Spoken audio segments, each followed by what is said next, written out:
우리나라 사람들은 질문하는 것을 불편해합니다. 과거 G20 서울 정상회의 폐막식에서 그 당시 미국 대통령이었던 버락 오바마 대통령의 질문 요청에 한국 기자들이 질문 있으시면 질문하십시오라고 하는 그 질문 요청에 아무런 질문도 하지 못했던 그 한국 기자들의 모습이 아마 그 우리나라 사람들의 모습을 보여주는 대표적인 예가 아닐까 생각됩니다. 우리나라 사람들이 질문하는 걸 불편해하는 이유는 좋은 질문을 해야 한다라고 하는 그 생각 때문입니다. 내가 질문하는 이 질문이 이왕이면 정말로 필요한 질문, 꼭 알맞은 질문, 다른 사람들이 그 질문을 가지고 뭐라고 하지 않을 질문들을 해야 한다라고 하는 생각 때문에 우리는 질문을 좀 불편해합니다. 그래서 우리는 또 어릴 때부터 또 질문하는 것을 이렇게 권장하는 교육보다는 질문을 가급적이면 안 할 수 있도록 그렇게 교육받고 자라온 것 같습니다. 그래서 어릴 때는 엉뚱한 질문도 잘하다가 이게 자라면서는 그 엉뚱한 질문들이 많이 사라집니다. 그리고 적절한 질문들을 해야 하는 그 주변의 눈치와 상황을 보게 되는 거죠. 아마 부모님들도 그럴 거예요. 자녀들이 아주 어릴 때는 이제 막 입을 뜨기 시작하는 애는 계속 물어봅니다. 엄마 이게 뭐야? 이게 뭐야? 이게 뭐야? 그런데 그 아이가 조금씩 크면서 엉뚱한 질문들을 하기 시작하면 부모들도 그 아이를 말립니다. 그런 질문은 하는 거 아니야. 그런 쓸데없는 질문 하지 마라고 말리기도 하죠. 근데 질문은 많이 필요합니다. 질문을 많이 해야 되고 특별히 또 우리 인생에 계속된 질문과 답을 우리는 찾아가야 합니다. 인생이란 그런 겁니다. 인생이란 우리가 질문을 하고 답을 찾는 과정이에요. 그리고 이건 우리의 인생뿐만 아니라 신앙생활도 마찬가지입니다. 이 신학자인 게인스 도빈스라고 하는 교수님이 계십니다. 그 교수가 하나님의 뜻을 아는 방법은 올바른 질문에서 시작된다라고 말합니다. 우리가 하나님 앞에 올바른 질문을 해야 우리가 하나님의 뜻을 바르게 깨달아 알아갈 수 있습니다. 근데 우리의 대부분의 질문들은 올바른 질문들이라기보다 나를 중심으로 한 질문들이 더 많습니다. 물론 그렇다고 해서 그 질문들 하시면 안 된다라는 얘기는 아닙니다. 그런 질문들도 우리의 처음에는 필요합니다. 오늘 본문도 아주 중요한 질문 하나가 나옵니다. 오늘 본문에 등장하는 질문, 내가 어떻게 하여야 구원을 받으리까? 라고 하는 이 아주 중요한 질문을 던지고 있습니다. 이 질문은 우리의 인생에서 아주 중요한 질문입니다. 그리고 올바른 질문입니다. 오늘 과연 이 질문이 왜 나왔고 이 질문의 답이 무엇인지를 우리가 오늘 지금 본문을 통해서 찾아보려고 합니다. 이 사도행전을 기록한 누가는 이 16장에 빌립보에서 일어난 사건을 기록하면서 빌립보에서 많은 일들이 있었겠지만 특별히 성경에서 이 선교의 세 가지 사건을 기록하고 있습니다. 빌립보에서 세 가지 사건이 일어나는데요. 첫 번째는 우리가 지난주에 살펴봤던 루디아가 예수 그리스도를 믿게 된 사건입니다. 루디아라고 하는 여인은 루디아라는 여인은 이 하나님을 경외하던 여인이었습니다. 그는 이방 사람이었습니다. 이방 사람이지만 하나님을 경외하던 여인이었습니다. 그 여인은 경제적인 부를 가졌고 그리고 당시에는 흔치 않았던 여성으로서의 영향력도 가지고 있었습니다. 어떻게 보면 그는 부족한 것이 없는 여인입니다. 그러나 그는 마음이 닫혀 있습니다. 본인도 의식하지 못하는, 본인도 알지 못하는 자신의 마음이 닫혀 있는 겁니다. 그러나 주님께서 그녀의 마음을 열어주실 때, 주께서 그의 마음을 열어주실 때에 그가 말씀이 믿어지고 따르게 된 겁니다. 이게 첫 번째 일어난 사건이었습니다. 이 첫 번째 성도인 루디아를 통해서 보여주시는 것은 주님이 마음을 열어주어야 우리가 믿게 된다는 것입니다. 여러분, 아무리 대단한 사람도, 아무리 많은 사람들에게 칭송을 받고 많은 사람의 영향력을 행사하고 인플루언서라고 불리는 사람이라도 주님이 마음을 열어주지 않으면 주님을 믿을 수 없습니다. 이건 종교생활을 얼마나 오래 했느냐, 이것도 중요하지 않습니다. 목사의 자녀일지라도, 장로의 자녀일지라도, 어려서부터 교회를 다녔다 할지라도 주님이 마음을 열어주지 않으시면 주님을 믿을 수 없습니다. 사도행전 16장은 이 루디아라는 여인을 통해서 우리에게 그것을 말해줍니다. 우리의 조건이 어떻든 주님이 우리의 마음을 열어주셔야 합니다. 두 번째 보여주는 사건은 귀신 들린 여종이 바울에 의해서 귀신이 떠나게 된 사건입니다. 16절에 보면 우리가 기도하는 곳에 가다가 점치는 귀신 들린 여종 하나를 만나니 점으로 그 주인들에게 큰 이익을 주는 자라라고 말합니다. 이 여종은 귀신이 들려 점을 쳤습니다. 우리나라의 무당 비슷한 거겠죠. 예. 정말로 신이 들린 무당 말이죠.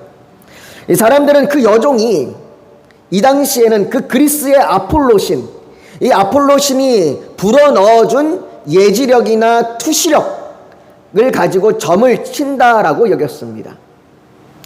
중요한 것은 그렇게 점을 치는 것이, 그 여종이 점을 치는 것이 그 주인들에게, 그 여종의 주인들에게 큰 이익을 주고 있었다는 겁니다. 주인들에게는 그 이익이 이 여종의 삶보다 더 중요했습니다. 여종이 어떤 인생을 살든, 여종이 귀신에 쓰여 있든 말든 그건 주인들에게 상관없습니다. 그 여종으로 인하여 우리가 돈을 벌 수 있다면, 경제적인 이익을 얻을 수 있다면 주인들은 그것에 만족했습니다. 이들에게는 그 아이의 영적인 문제는 중요하지 않습니다. 그런데 그 여종이 바울과 선교팀을 여러 날 동안 따라다니면서 이 사람들은 지극히 높은 하나님의 종으로서 구원의 길을 너에게 전하는 자라라고 소리쳤습니다.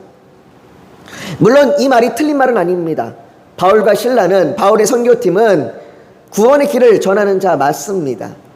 하지만 이 여종이 소리친 이 소리는 듣는 사람에 따라서 그 의미가 다르게 들릴 수 있습니다. 이런 걸 여기 표현된 지극히 높은 하나님, 다른 말로 얘기하면 지극히 높으신 신이라고 하는 표현은 유대인들이 믿는 하나님을 가리키기도 하지만 이방인들이 믿는 신을 가리키기도 했습니다. 이 당시에는 많은 신들을 높이는 표현이, 특별히 그리스의 제우스 신을 높이는 표현이 지극히 높으신 신이었어요. 그리고 그들 역시 구원을 찾아 헤맸습니다. 그러니까 이 구원이라는 말과 지극히 높으신 하나님이라는 표현이 이방인들의 종교에도 사용되었기 때문에 듣는 사람에 따라서 이것은 유대인의 하나님을 통한, 예수 그리스도를 통한 구원이 아닌 자기네들 신, 자기네 이방신을 통한 구원에 대한 표현이 될 수도 있습니다. 그렇기 때문에 이 소리가 듣는 사람에 따라서는 다른 의미로 들리게 될 수도 있었던 거죠. 그들이 여호와 하나님을 전하는 것이 아니라, 여호와 하나님의 그 사랑을 전하는 것이 아니라 제우스 신의 메시지를 전하는 사람으로도 오해할 수 있는 상황인 겁니다. 또한 귀신이 하나님이 복음을 전하는데 도움을 주기 위해서 이렇게 따라다니며 외쳤으리라고는 볼 수 없습니다. 귀신은 하나님의 복음을 전하는 걸 방해하는 자입니다. 귀신은 속이는 자입니다. 귀신은 거짓말하는 자입니다. 어떻게 해서든 복음 전하는 것을 막으려고 하는 것이 귀신입니다. 그렇기 때문에 지금 이 여종의 이 외침이 복음이 전해지는데 그렇게 큰 도움이 되지 않습니다. 오히려 사람들은 복음을 마치 이방인들의 마술처럼 현혹시킬 수도 있는 겁니다. 그래서 이 귀신 들린 여종의 외침은 바울을 괴롭게 했습니다. 18절에는 바울이 이것으로 인하여 괴로웠다고 얘기합니다. 그래서 바울은 예수 그리스도의 이름으로 귀신에게 명하여 그 귀신을 쫓아냈습니다. 귀신이 떠난 여종은 더 이상 점을 칠 수가 없는 겁니다. 더 이상 예지력이나 투시력을 발휘할 수 없는 거예요. 귀신이 떠난 건 여종에게는 좋은 일입니다. 여러분들 귀신 들린 사람이 귀신이 떠나가고 정상인이 됐으니까 좋은 거잖아요. 이후에 이 여종이 어떻게 되었는지는 성경이 말하지 않습니다. 이 여종이 귀신이 떠나가고 예수 그리스도를 믿게 되었는지 성경은 기록하지 않습니다. 다만 아마 그렇지 않을까라고 추측할 뿐입니다. 이 여종이 어떻게 되었는지 정확하게 알 수 없지만 중요한 건 이 여종이 아니라 주인들이었어요. 주인에게 귀신이 떠난 여종은 더 이상 필요가 없습니다. 아무런 이익이 되지 않습니다. 19절은 여종의 주인들은 자기 수익의 소망이 끊어진 것을 보고라고 말합니다. 그 여종이 점을 치지 못하자 주인들은 소득을 얻을 수가 없는 겁니다. 소망이 사라진 겁니다. 그 소망이 끊어진 거예요. 귀신이 나가자 그들의 소망도 나갔습니다. 그들은 귀신에게서 소망을 찾았는데, 귀신으로부터 소망을 얻었는데 그 귀신이 사라져버린 겁니다. 사람들은 소망을 어디서 찾습니까? 사람들은 소망을 내게 이익이 되는 것에서 찾습니다. 그것이 귀신이든 악한 것이든 상관없습니다. 내가 이익을 얻을 수 있다면 악한 것도 정당화를 시킬 수 있는 것이 사람입니다. 그렇게 사람들은 내게 이익이 되는 것, 내가 이익을 얻을 수 있는 것이 선이 되어버리는 거죠. 종교도 마찬가지입니다. 사람들이 왜 종교를 찾습니까? 사람들이 왜 기독교 말고도요, 많은 불교나 이슬람교, 힌두교 이런 다양한 종교들을 왜 사람들이 찾습니까? 종교로부터 무엇인가를 얻으려고 하기 때문이에요. 내가 종교를 믿을 때 내게 이익이 되기 때문에, 내가 종교를 믿을 때 그것이 내게 도움이 되기 때문에 사람들은 종교를 찾습니다. 여러분, 기독교는 무엇을 얻는 종교가 아닙니다. 기독교를 통해서 내가 예수 그리스도를 믿음으로 인해서 내가 뭔가 이익을 얻는 것이 목적이 아니에요. 기독교는 하나님을 기쁘시게 하고 영광을 돌리는 것입니다. 하나님으로부터 무엇을 얻기 때문에 소망이 있는 것이 아니라 하나님이 소망이신 것입니다. 그렇기에 내가 무엇이 없어도, 내가 무엇을 이익을 얻거나 내가 이익을 취하지 않아도 하나님만으로 소망이 되는 것, 이것이 기독교입니다. 그래서 수많은 사람들이 투옥되고 수많은 사람들이 절망과 고통 속에 있어도, 가난하고 병들어도 하나님이 소망이기 때문에 믿고 나아갈 수 있는 겁니다. 이게 기독교예요. 그런데 다른 종교들은 그렇지 않습니다. 다른 종교들은 무언가를 얻으려고 합니다. 신으로부터 무언가를 얻을 때에, 그것이 내게 도움이 될 때에 사람들은 그 이익을 쫓아 종교를 따라갑니다. 그렇게 사람들은 내게 이익이 되는 것에서 소망을 찾아요. 그런데 오늘 이 소망이 끊어진 겁니다. 더 이상 내게 이익을 줄 수 있는 것이 없어진 거예요. 그렇게 소망이 끊어진 여종의 주인들은 바울과 실라를 장터로 집정관이라고 불리는 2명의 관리에게 끌고 갔습니다.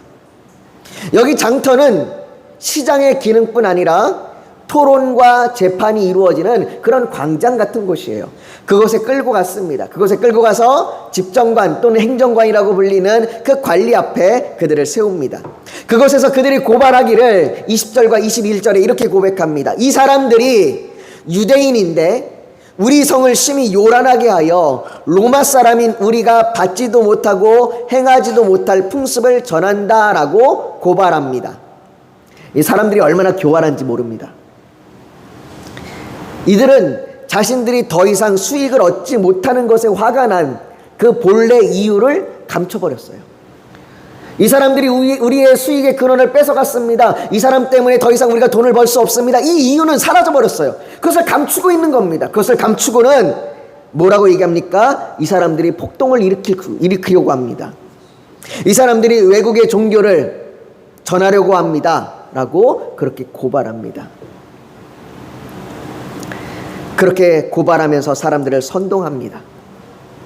그로 인해 바울과 실라는 매를 맞고 감옥에 갇혔습니다.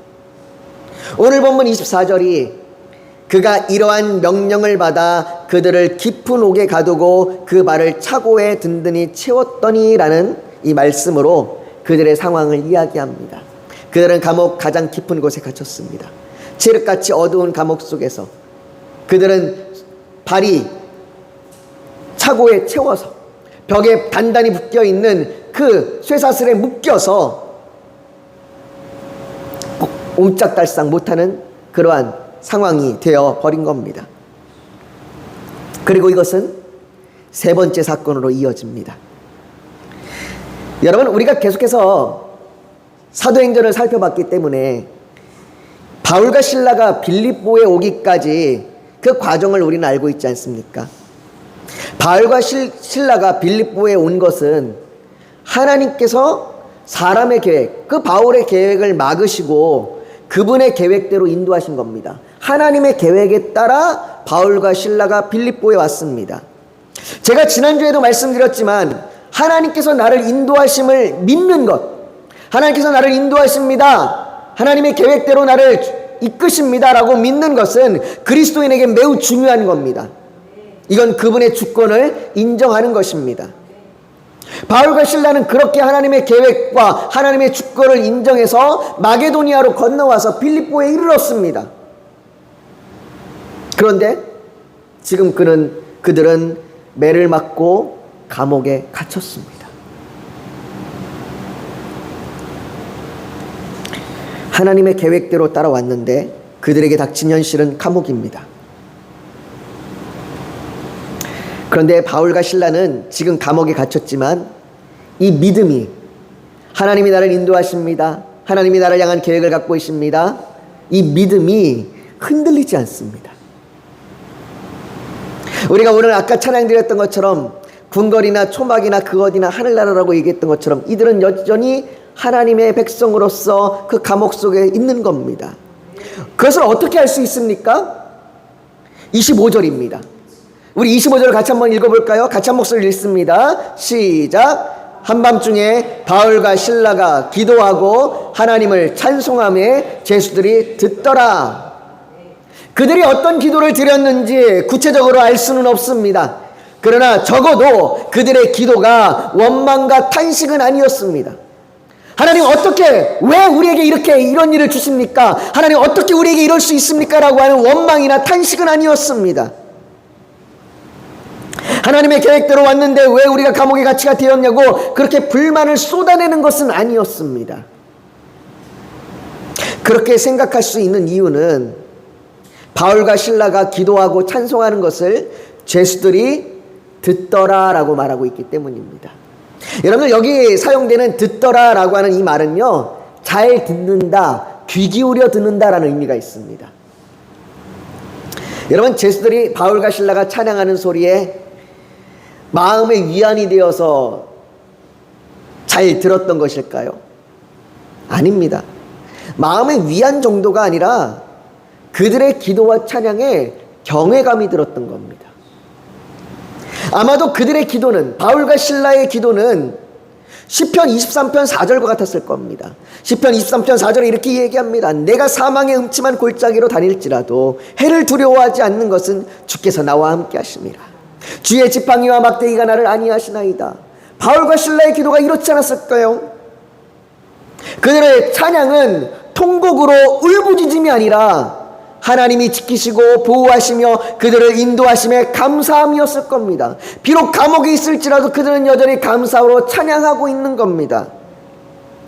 그들은 감옥에 있지만 마치 천국에 있는 것과 같았습니다. 그런 그들의 기도는, 그들의 찬양은 그 감옥에 있는 모든 죄수의 마음을 붙잡았습니다. 어떻게 알 수 있습니까? 죄수들의 마음이 붙들렸는지, 경외감에 쌓였는지 어떻게 알 수 있습니까? 성경은 이어서 26절에 이에 갑자기 큰 지진이 나서 옥토가 움직이고 문이 다 열리며 모든 사람의 매인 것이 다 벗어진지라 라고 말합니다. 모든 사람입니다. 바울과 실라뿐만 아니라 모든 죄수들, 그 안에 있었던 모든 그 죄수들의 발에 묶인 착고가 풀렸고 그 옥문이 열렸습니다. 그 안에는 흉악범도 있었을 것이고 그 안에는 살인범도 있었을 겁니다. 그들이 모두가, 모든 죄수가 자유로운 상태가 된 것입니다. 잠이 들었던 간수가 깨어서 문이 다 열린 것을 보고 죄수들이 도망하였다고 생각해서 자결하려고 했습니다. 그런데 아무도 그 그 한 사람도 그 누구도 도망가지 않았습니다. 왜일까요? 왜 그들은 아무도 도망가지 않았을까요? 아마도 그들 스스로도 이해할 수 없는 그런 상황일 겁니다. 내가 왜 도망가지 않지? 내가 왜 지금 자유를 위해서 뛰쳐나가지 않지? 그들도 모를 겁니다. 그들 스스로도 이해할 수 없을 겁니다. 단지 그들이 바울과 실라의 기도와 찬양을 들었을 때에 그때 마음처럼 도망가면 안 된다는 그 마음이 그들을 사로잡았습니다. 여러분, 기도와 찬양을 귀 기울여 들으시기 바랍니다. 예배 시간에 누군가 기도하면 그 기도의 내용을 귀 기울여 들으시기 바랍니다.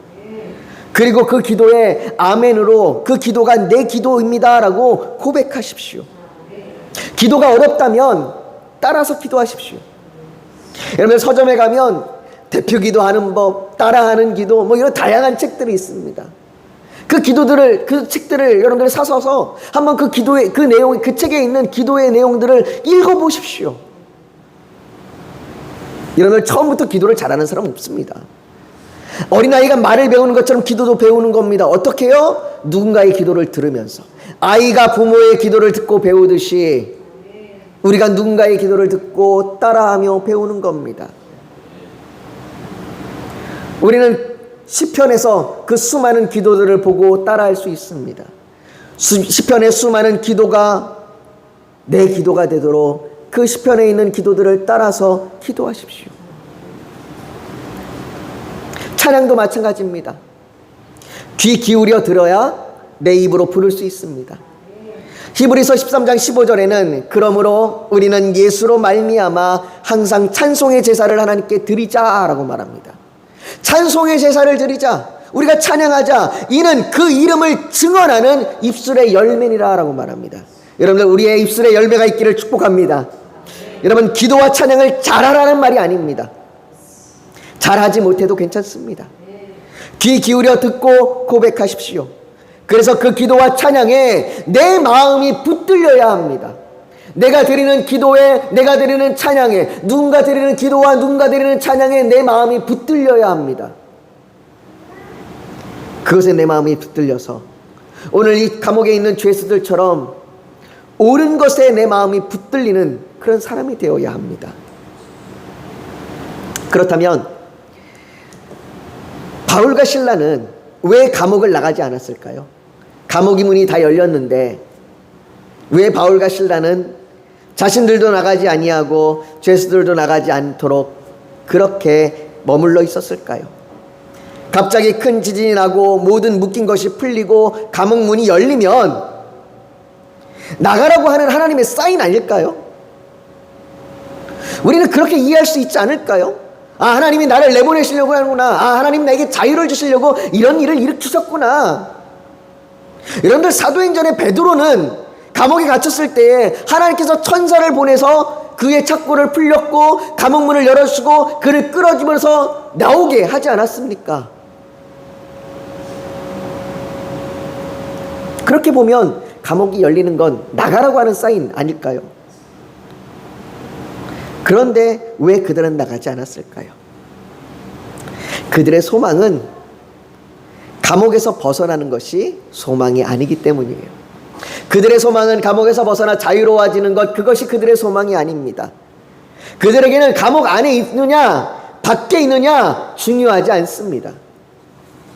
하나님의 은혜의 복음을 증언하는 일을 마치려 하면은 나의 생명조차 조금도 귀한 것으로 여기지 아니하노라 라고 이 고백하는 바울에게 감옥 안에 있느냐 밖에 있느냐 뭐 그렇게 중요하겠습니까?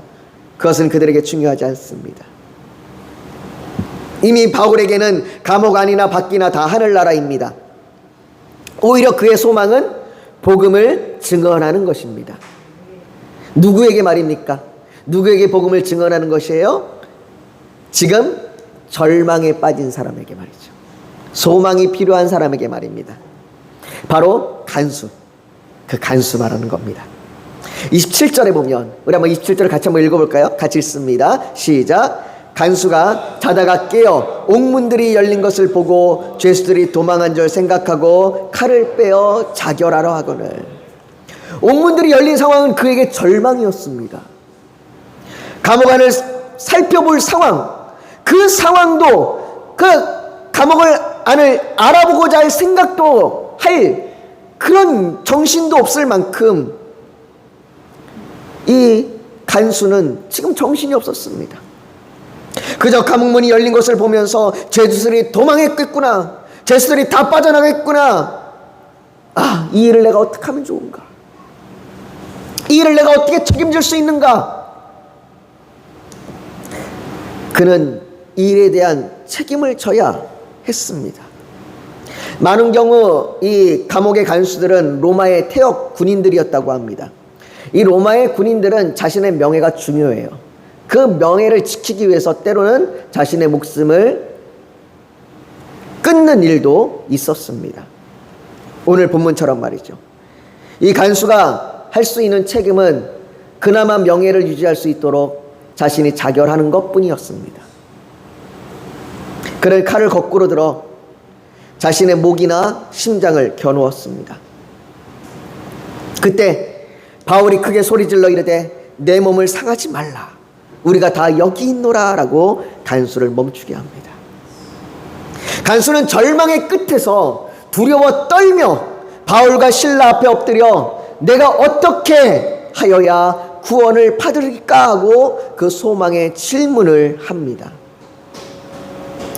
여러분, 간수가 던진 이 질문이 구원의 의미를 정확하게 알고 말한 것은 아닙니다. 우리는 종종 이 질문에 있는 이 구원이라고 하는 단어 때문에 이 질문을 오해합니다. 사람들이 어떻게 하면 내가 구원받을 수 있습니까? 어떻게 하면 내가 하나님을 영접할 수 있습니까? 라고 이야기해야만 된다라고 우리는 그렇게 사람들이 이 질문을 가지고 찾아오기만을 기다립니다. 그러나 이 질문은 내가 어떻게 해야 구원을 받으리까라고 하는 이 간수가 한 이 질문은 지금도 세상에서 수없이 외치고 있는 질문입니다. 여러분 주변에서도 매일같이 들려오는 질문입니다. 사람들은 이렇게 질문합니다. 어떻게 사는 게 잘 사는 건지 모르겠어. 내가 지금 잘 살고 있는 건가? 살아가야 할 소망이 없어. 행복하게 살고 싶어. 이처럼 사람들은 계속해서 소망을 찾습니다. 이렇게 소망을 찾는 질문이 오늘 이 간수가 한 질문이에요. 내가 어떻게 해야 구원을 얻으리까? 내가 어떻게 해야 소망을 얻을 수 있습니까? 내게 살 소망이 무엇입니까? 라고 묻고 있는 겁니다. 세상의 사람들이 수없이 이 질문들을 끊임없이 던지고 있습니다. 끊임없이 던지는 이 질문의 문제는 그 질문을 계속해서 정답이 없는 곳에 한다는 겁니다. 정답을 찾을 수 없는 곳에 그 질문들을 계속해서 던지고 있는 거예요. 내가 어떻게 하면 행복하게 살 수 있을까? 어떻게 하면 소망을 가지고 살 수 있을까? 어떻게 하면 내가 잘 살 수 있을까? 정답이 없는 곳에 사람들은 그 질문을 계속해서 던지고 있습니다. 이 간수는 바울과 실라라면 그 질문의 답을 알 수 있다고 생각했습니다. 내가 어떻게 하면 소망을 가지고 살 수 있습니까? 내가 어떻게 하면 구원을 받을 수 있습니까? 이 질문이 바울과 실라는 답을 알 수 있을 거라고 생각했습니다. 그리고 그는 답을 얻었습니다. 31절입니다. 31절이 그 질문의 답입니다. 우리 한번 같이 읽습니다. 시작. 이르되 주 예수를 믿으라. 그리하면 너와 내 집이 구원을 받으리라. 주 예수를 믿는 것이 답입니다. 내가 어떻게 하면 잘 살 수 있습니까? 내가 어떻게 하면 구원을 받을 수 있습니까? 내가 어떻게 하면 행복할 수 있습니까? 내게 소망이 무엇입니까? 라고 하는 모든 질문의 답은 예수를 믿는 것입니다. 주 예수가 구원이요 소망입니다. 바울과 실라는 간수와 그 집에 있는 모든 사람에게 예수가 누구인지, 예수를 믿고 따르는 것이 무엇인지 자세히 설명하며 전했습니다. 여러분, 간수가 믿어서 그 집이 구원된 것이 아닙니다. 간수가 믿을 뿐 아니라 바울이 그 집 사람에게 말씀을 전할 때에 그들 모두가 듣고 믿은 것입니다. 그런데 왜 바울은 너와 내 집이 구원을 받으리라 라고 말하는 것일까요? 우리는 종종 이 말씀이 너와 내 집이 구원을 받으리라는 이 말씀 때문에 내가 예수를 믿으면 가족이 전부 구원받는다라고 그렇게 오해하기도 합니다. 아닙니다. 내가 믿을 뿐 아니라 가족들도 믿어야 합니다. 그런데 왜 너와 내 집에 구원을 받는다라고 말하는 것일까요? 그것은 이 집이라고 하는 것이 하나님이 주신 작은 공동체이기 때문입니다. 여러분 기억하십시오. 예수를 믿는 건 나 한 사람의 소망을 이루는 것이 아닙니다. 내가 예수를 믿고 나 하나만 구원받는 것이 예수를 믿는 것이 아니에요. 예수를 믿는 건 반드시 타인과의 관계를 통해 나타납니다. 그렇기 때문에 너가 아니라 너와 내 집, 우리가 함께 믿는 사람이 되어야 합니다. 여러분들 왜 하나님께서 믿는 사람들을 통하여 교회를 세우십니까? 공동체를 이루게 하시고 그 믿음이 공동체를 통해서 나타나기 때문입니다.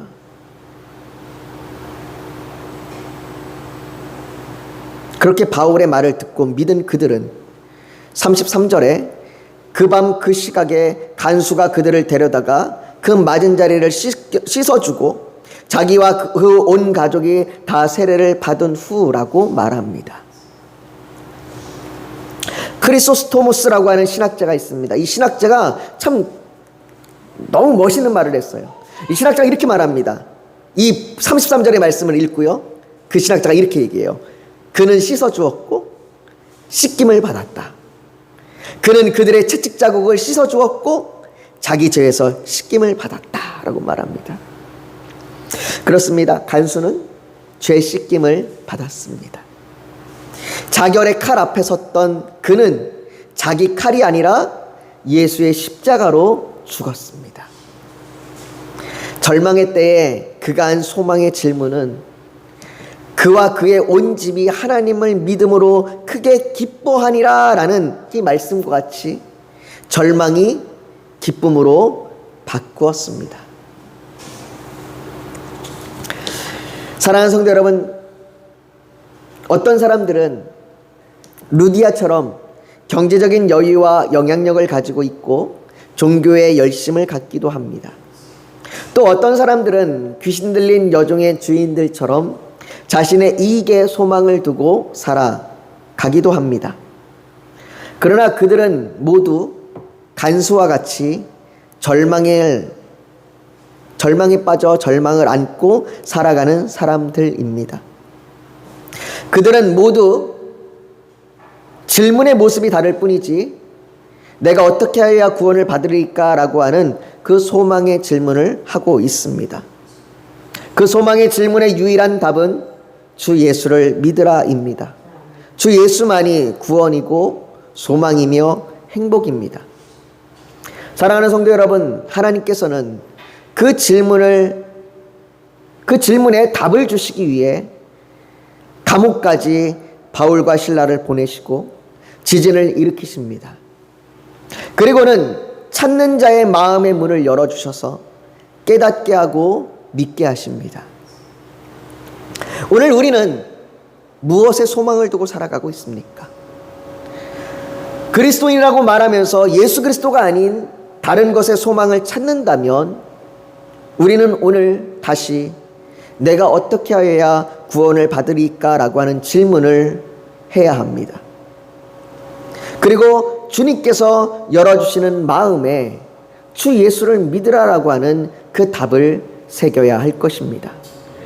우리가 오늘 그렇게 주님 앞에 주님, 내가 예수로 말미암아 소망을 가지고 살아가는 그런 사람이 될 수 있도록 나를 인도해 달라고 우리가 좀 기도하며 나아가기를 간절히 소망합니다. 여러분, 이 시간 우리 같이 좀 기도하겠습니다. 여러분의 소망이 무엇입니까?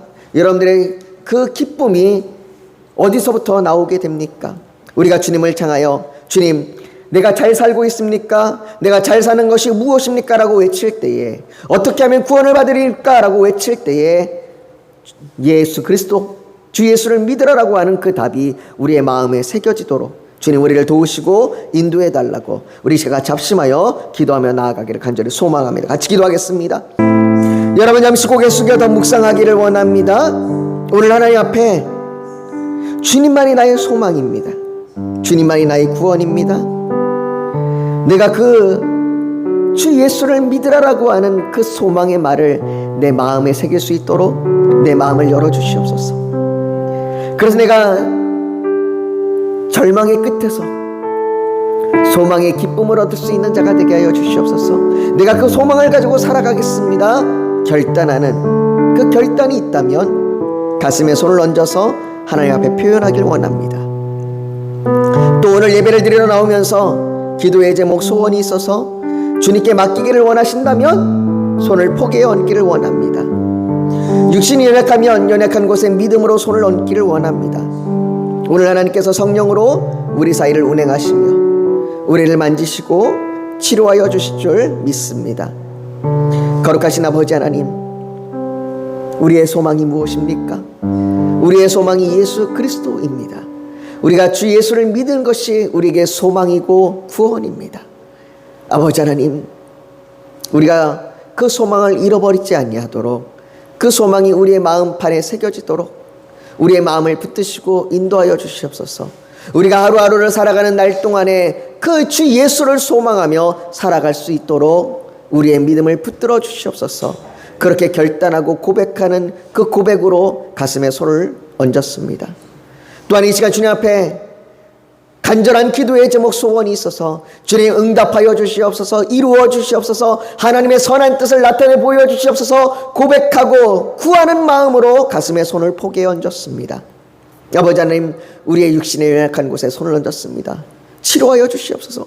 고쳐 주시옵소서. 회복시켜 주시옵소서. 아버지 하나님, 우리의 고백으로 우리의 마음으로 우리의 온심과 뜻을 다하여 하나님 앞에 간구하오니 아버지 하나님, 이 시간 우리를 붙드시고 인도하여 주시옵소서.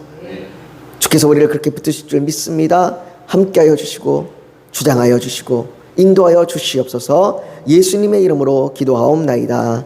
아멘.